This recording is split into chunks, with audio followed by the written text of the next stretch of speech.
Hey guys, welcome back to Clockwork Dan to Noodles, another episode of The Restaurant to Another World, one of my favourite chillax animes of this season. I am loving it, it's making me hungry. It's also making me want to try certain foods. I need to go on a hunt for some cream puffs. I just think I have never had a proper cream puff, and after seeing the cream puff episode, I want one, I really want one. Make sure you guys are subscribed. Coming your way, a box of tasty treats, which is perfect tie into this anime. Coming your way, maybe a little bit later for Halloween now. It was supposed to arrive for Halloween. It could still arrive tomorrow, so fingers crossed that it gets here. But the Tokyo Treat box is coming our way, and there's going to be some anime-themed snacks from Japan in the box. Can't wait to share it with you guys. There's also a Discord channel too for you guys to get notified whenever videos go up, allowing you to know when my midway review comes up. That's coming up in about 2 weeks now, maybe 1 week. See if I can get on top of it. I have my OPs fixed. I am nearly there with my top 3 anime, and I just need to sort out the EDs. Nearly ready to show you guys what I think of this season so far. Can't wait. Let's get going. I feel like the first half of this episode was about food that would help you get swole. I'm pretty sure eggs are a great source of protein, and a lot of bodybuilding people who like fitness, those people, they do eat a lot of eggs, and it allows them to go to the gym and work out. Emilio, who wants to get stronger, he is tired of being mistaken for a woman, decides that he wants to go on a journey to get stronger. Lucia, of course, our character from season 1. It's great that we get to dive into a character from old and meet a character of new. Today's yummy dish for the first half is the Scotch egg. To me, in the UK, I do recognise it. It's a lunch. It's a picnic food. It's a finger food. People really serve it at get-togethers. Sometimes if you have a feast or a party, you might see Scotch eggs being served. Always served cold. It's nice to see that this is served a little bit differently. The fresh bread is probably perhaps one of the most yummiest smells ever. I used to make my own fresh bread whilst at uni. Everyone loved me that day because the house just smelled amazing. I am not familiar with the additions with the Scotch egg. So they add in the chili sauce. They also have one which has the soft egg centre. Definitely not familiar with it. So I love the fact that there's been these alterations, or this dish has evolved in someone else's customs to be more of an actual food or a bigger dish than just a lunch. The first half is a happy note, nice happy note. We have Emilio who finds a master, someone who will train him, allow him to become stronger. And we also have a very satisfying end with some yummy food. It's great. I love the fact that Lucia's story ends up evolving and continuing. Fantastic to keep meeting these old characters, and I do hope if there's another season we get to see how Emilio has progressed on his journey to become stronger.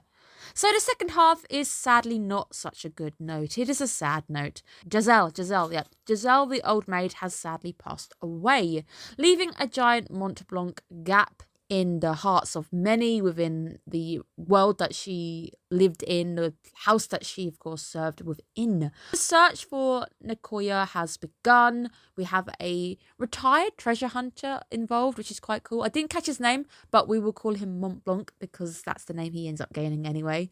But oh my goodness, it's Narnia. It's actually Narnia. He has to go to the wardrobe to actually find this one. And I really wish that I could open my wardrobe and I too would find food Narnia. I want one in my wardrobe, guys. This is the one thing I want for Christmas. He is following Giselle's legacy, and eventually he does locate the restaurant. I love the fact that he, as a retired treasure hunter, is able to actually meet a female counterpart. Of course, that is Minced Meat Cutlet, a character from the first season as well. Giselle was also season 1. It's an evolution. I am loving the fact that these are small stories. Each episode is just a small story, a glimpse into a different world. It allows them to keep writing different characters and different worlds as wacky as they want to. We also see a nod to the creepy Romeo and Juliet, who have clearly murdered somebody and still are currently on the run. That is canon in my head. In my head, those two have definitely murdered someone. The food he ends up eating, the Mont Blanc and the black coffee, is great. It's ensuring that he's definitely going to be coming back to Nicoya as much as he can. Hopefully he does find another doorway. Perhaps it will allow him to maybe even become good friends with Minced Cutlet. I feel like these two could have quite a few stories to tell over some good food and maybe some beer as well. I feel like that's a story that I hope to see in season 3. I hope to see more of these two coming together. I've never had a Mont Blanc. It doesn't look like it would be friendly for me, who is allergic to things like hazelnuts. I did have a quick peek at how you made a Mont Blanc. Sadly, definitely not for me, but I am definitely going to go on a hunt for a cream puff. There has to be somewhere in the UK that sells one. I will find it, and I will definitely give it a shot. But he ends up gaining the nickname Mont Blanc, and it ends up filling a Mont Blanc-sized hole within his world.